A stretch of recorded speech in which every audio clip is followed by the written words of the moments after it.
what people or books have had the most influence on your conversion and why?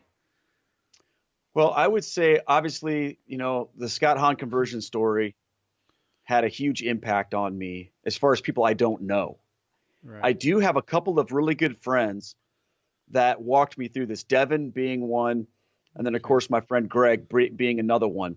Right. Two Catholic brothers that hung with me for a very, very long time, many years, as I resisted this whole thing.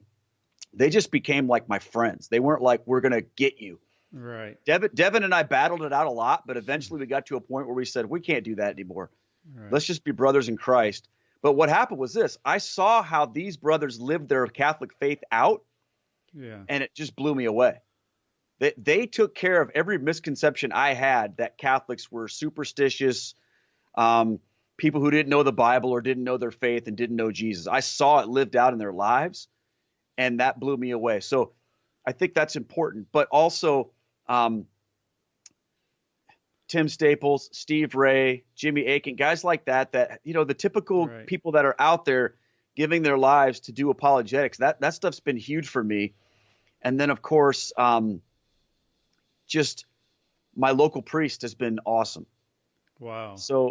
I've been fortunate to be surrounded. Like, we have a great parish here. I've been fortunate to be surrounded by people who've been really strong Right. and very encouraging and helpful to me. But Wow. I would say this: of all the books I've ever read, of all the talks I've ever listened to, the one that's had the biggest effect on me would be Cardinal Gibbons, The Faith of Our Fathers. Oh Um, wow. that book, I have it around here somewhere. Okay. That book, listen to this, Jose, was Yeah. sitting on the shelf in my senior pastor, my last church where I was associate pastor. He was a senior pastor. It was Right. on his bookshelf. Oh wow. And I said, can I borrow this book? He never read it. I Wow. read the book. And when I resigned from my church, I remember at one point in time, I said, hey, I got to return this book. Thanks for it. Let me borrow it. It made me Catholic. He was like, Right. great. But Mhm. that's a fantastic book. Wow. Yeah, it's over 100 years old. I mean, it's amazing. Right. And there may be people listening saying, Who are the early church fathers? What is that?" Yeah. Can you sum that up kind of like a quick, simple?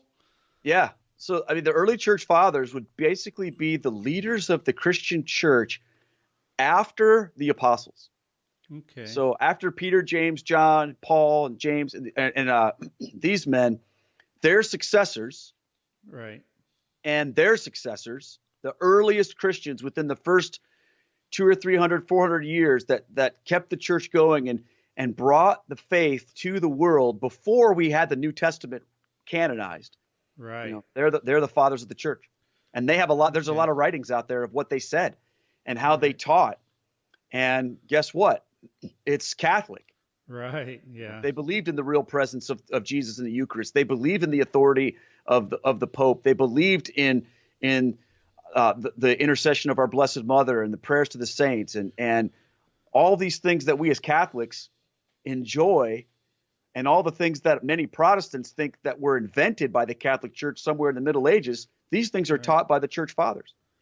Wow.